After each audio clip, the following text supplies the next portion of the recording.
Hello again and welcome to class 895. We're slowly approaching class 900. All right, un nuevo hito. A new milestone. Se dice piedra de milla, o sea, mojón. A new milestone in this program. 900 programs. Wow. It's incredible. But for the moment, no. Today, we have 895, so there's 6 left. 95, 96, 97, 98, 99, 900. All right. So we still have 6 classes left if we include this class.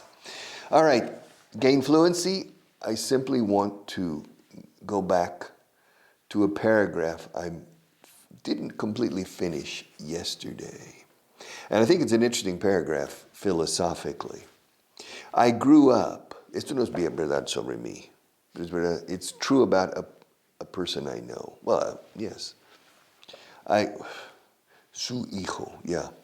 A person whose son grew up in a neighborhood full of retired people.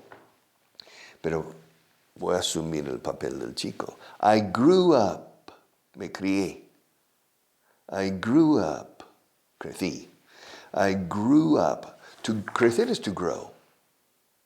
To grow, no es to grow up. To grow up es ir haciéndose mayor, hacerse mayor. Si dices, la planta está creciendo, you'd say the plant is growing. The plant is growing up is, la planta se está haciendo ya maduro, ya es quinceañero y ya pronto adulto. No. Las ventas han crecido, the sales have grown. It sounds funny to say the sales have grown up. Las ventas ya se han hecho mayorcitas. No. The sales have not grown up. The sales have grown. Yeah, las ventas ya no son adolescentes. All right. So, I grew up in a neighborhood full of retired people.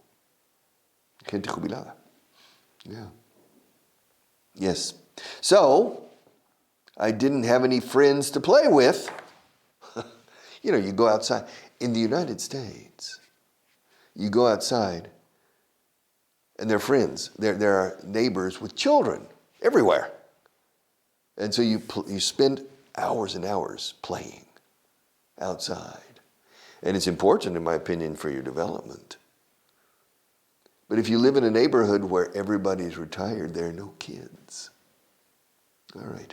You know, here in cities like Madrid, if you want your children to go out and play, you need to go with them to the park, and they can play in the park, and you sit and you watch, or you knit something. So it's very organized. When I was growing up, it was pandemonium. My God. When I got up, finished breakfast, I ran out into the neighborhood, and my mother didn't see me until lunch. And then after lunch, 10 minutes, I went out and played, and my mother didn't see me until dinner. And I was everywhere. It was very dangerous. Well, there wasn't traffic in zonas residenciales, suburbios, las afueras. And so it was very, very fun. It was a lot of fun, you see.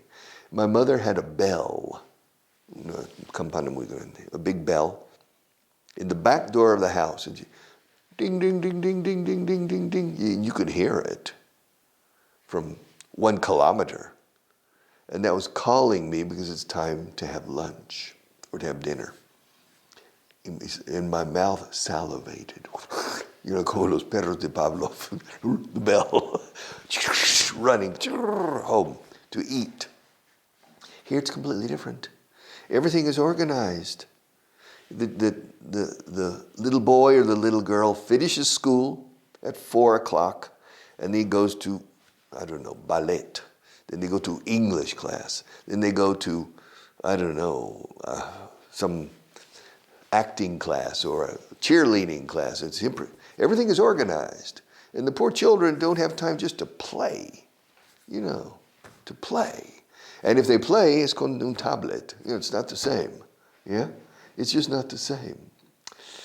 You see, my energy and my focus and my success, I think, has been based on my upbringing, mi crianza, my upbringing.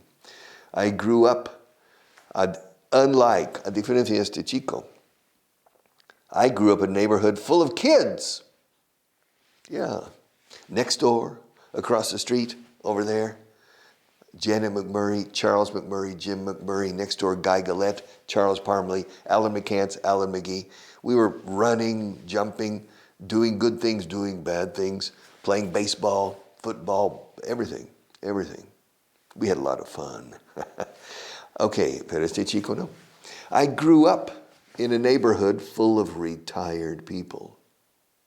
Yes, so I didn't have any friends to play with. ¿Con quién jugar? ¿Con quiénes jugar? I didn't have any friends to play with except at school. Claro, en el colegio, in el recreo. But that's the only moment. I think my parents made a mistake when they bought that house. I think it's true. If you have little children, you should buy a house in an area where there are other children. Now, in a city like Madrid or Paris or Lisbon or Barcelona, it's a European city, it's the same problem. I mean, you can live on a street in this city with a lot of kids, but everything is organized. You go to the park, all right. And it's and for the parents, it can be a problem because the mother's working and the father's working. So the maid, la criada or something, she takes the children to the park or something. It's too organized here. I prefer I personally prefer the invertebrate style that I grew up in. I think my parents made a mistake when they bought that house in that neighborhood. Yes. All right. Shall we continue? The next thing we have is grammar. Grammar. Pronouns. I'm going to do pronouns. Pronouns, you can find them, ¿dónde está? Al principio mismo casi. Ya, pronouns. Puntos 6, 7, 8 y 9, etc. Pronouns. Ya. El mío. Me gusta el mío porque es mío. I like mine because it's mine. Me gusta el mío. No, escucha. Esto es mío porque me pertenece a mí. Mío, me. This pen is mine because it belongs to me. Pronombre posesivo, pronombre, lo que llamamos en inglés objeto, object pronoun. Me, you, him, her, us, them. All right. Para nosotros, for us. Para nos, para vos, for you. Para le, como en italiano, per lei. Para le, para él. For him. Yes. He likes his pen. Me gusta mi bolígrafo porque es mío y me pertenece a mí. Ahí están los cuatro. I is personal pronoun. I like my, adjetivo posesivo, my. I like my pen because it's mine. It belongs to me. You like your pen because it's yours. It belongs to you. She likes her pen because it's hers. It belongs to her. He likes his pen because it's his. It belongs to him. They like their pencils, por ejemplo. They like their pencils because they belong to them. Because they are theirs. They belong to them. Supongamos que este boli pertenece a todos. They like their pen because it belongs to them. And we like our pen because it belongs to us. Okay, those are the five. The five persons. There are six persons, pero luego el vosotros es igual que el tú, tuyo. A ustedes o a vosotros, you would say, you like your pen because it belongs to you. Lo mismo que tú. English is easy, but it's not easy to have dexterity and agility with pronouns. Yes. Dame el mío. Give me mine. Give me mine. Dale a él el suyo. Give him his. Dale a ellas el suyo. Give her hers. Danos el nuestro. Give us ours. Dales el de ellos, el suyo de ellos. Give them theirs. Give me mine. Give me mine. Give him his. Give her hers. Give us ours. Give them theirs. I'll give you yours. Te daré el tuyo si quieres. I'll give you yours. I won't give you mine. I'll give you yours. And you won't give me yours, but you'll give me mine. Tienes el mío. You have mine. Give it to me. Give me mine. Give it to me because it belongs to me. It belongs to me. It's mine. It's mine. Give it to me. All right. Yeah, give it to him. Give it to her. Give it to them. Give it to us. I'll give it to you. Si es un solo objeto. Si son varios, I'll give them. I'll give them to say, te los daré si los quieres. I'll give them to you if you want them. If you don't want them, I won't. Y a ella, Marta.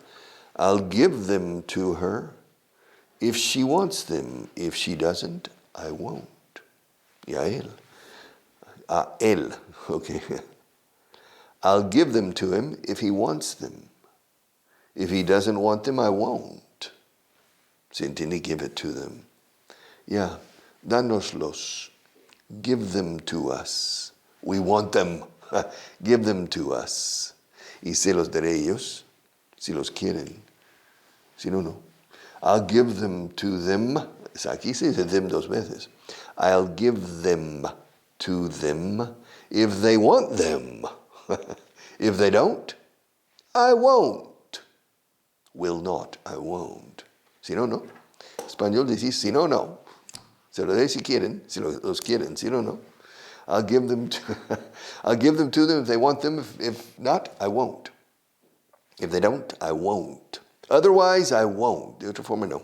Otherwise, I won't. Using pronouns, mastering pronouns. It's difficult to master pronouns. It's difficult in Spanish, too.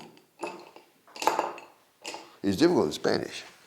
Because sometimes you have a laísmo, a leísmo, you have things, and it's a mess using pronouns. Dámelo, dádmelo, denmelo, denmela. Okay. I mean, it's difficult, you see.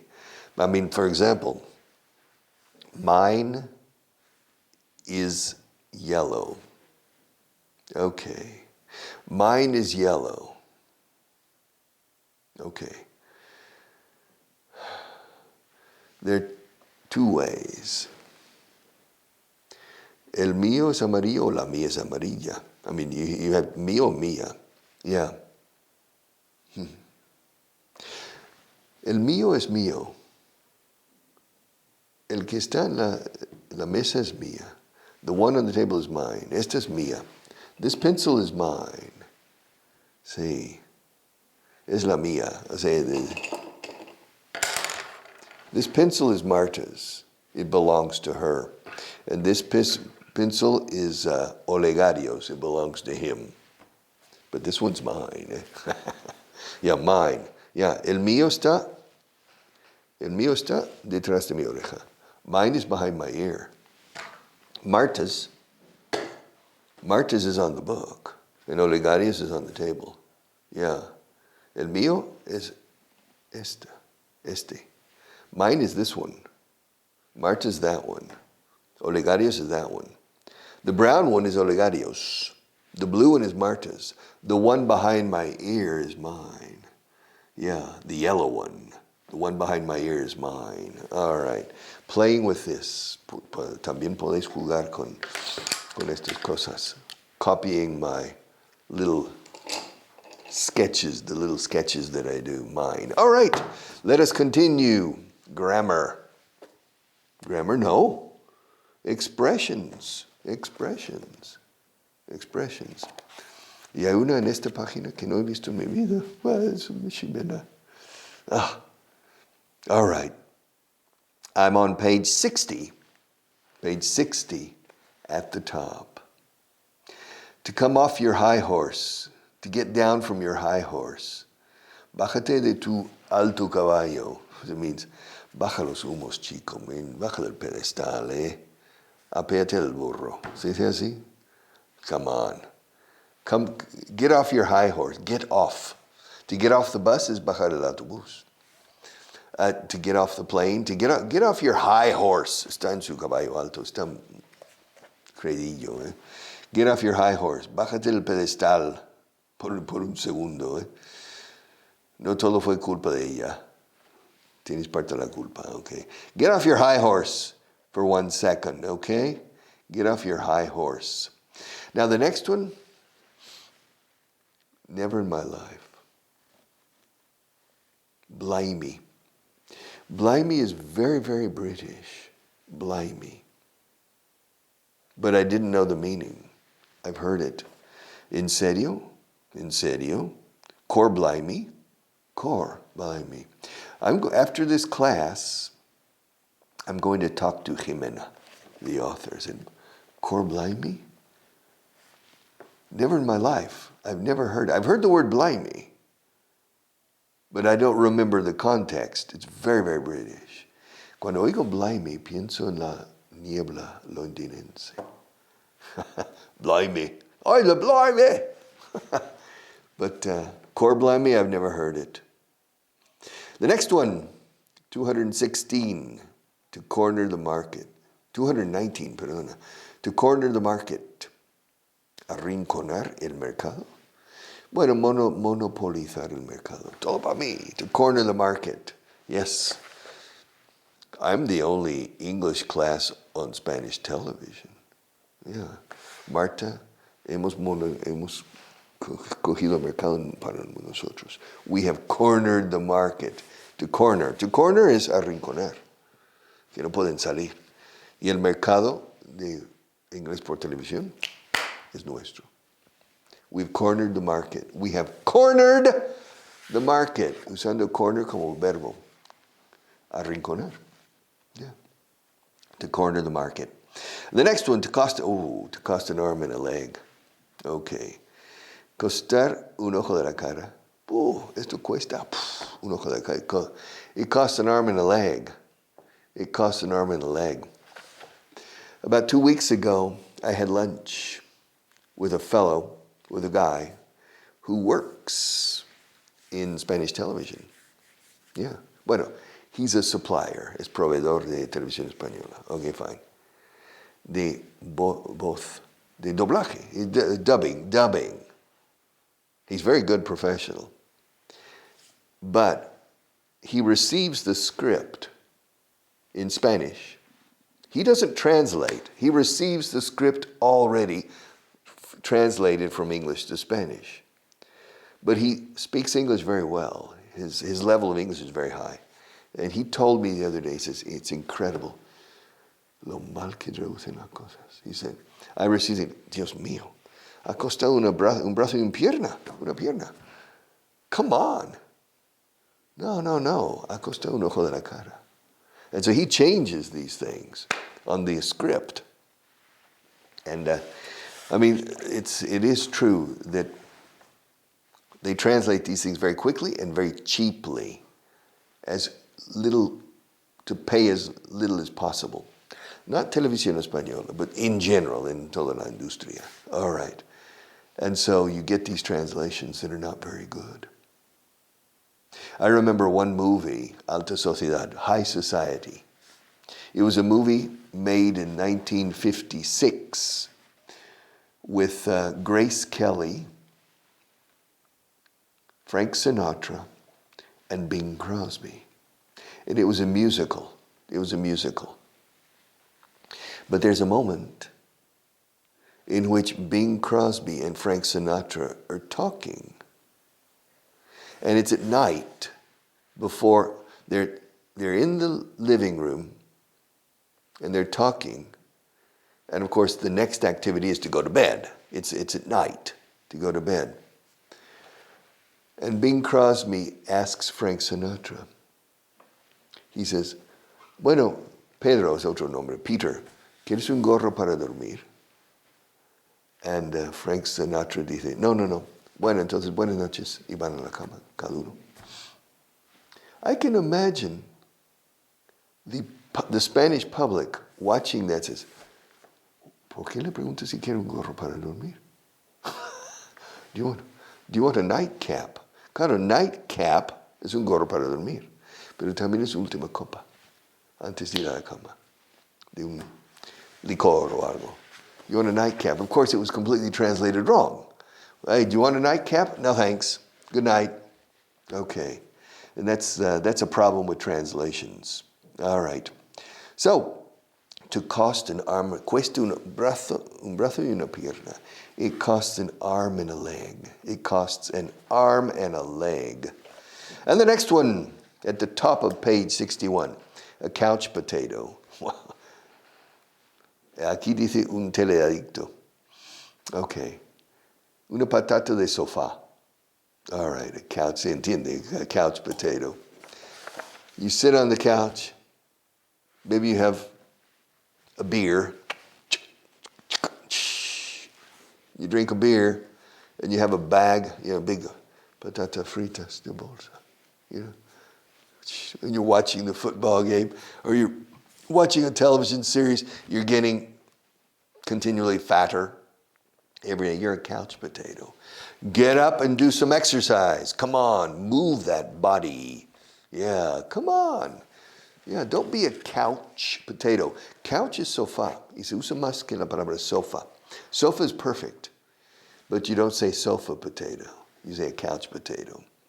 Es un teledicto tan grande que probablemente no se levantaría el sofá, incluso si se estuviese encendiendo la casa. Okay. It's a long sentence. He's such a big couch potato that he probably wouldn't get off the sofa, even if the house were on fire. All right. Couch potato. Is your husband a couch potato? No, he's not. I know how to be, sé hacerlo. I know how to be a couch potato. Yeah, I'm good at it. I'm an expert. But usually no. I do a lot of exercise. I walk about 9 kilometers every day. I couldn't care less. Me importa un pimiento. I couldn't care. No podría cuidar menos. O sea, literalmente. I couldn't care less. Se usa muchísimo. Oh, I couldn't care less. No me podría importar ni menos. No me importa para nada. Me importa un bledo. Me da lo mismo. Absolutamente me da igual. I couldn't care less. Me importa un pimiento. Sí. I couldn't care less. It's strange about this expression. People use it incorrectly. Native speakers, they say, I could care less. I could, not I couldn't. The correct expression is, I couldn't care less. But many people say, I could care less. Many people make mistakes in English, like in Spanish. Fuiste a la playa ayer? En vez de fuiste. You make these mistakes. Some people say la factura instead of la factura. Los pactos de la Moncloa. No, pactos. But you hear these phonetic mistakes and you hear grammatical mistakes. Yes, many, many times.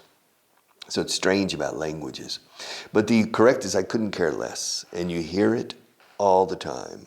You hear it correctly and you hear it incorrectly. I could care less. I could care less. I couldn't care less.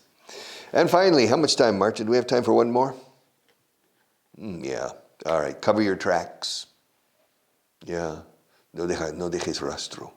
Cubre tus pisaditas, tus pasos. Cover your tracks.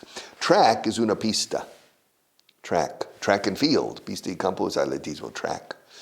Now to track is hacer un seguimiento. A tracking station is estación de seguimiento de satélites. Is a tracking station. Now to cover your tracks means las pisadas, o las huellas que dejas are your footprints, but they're your tracks.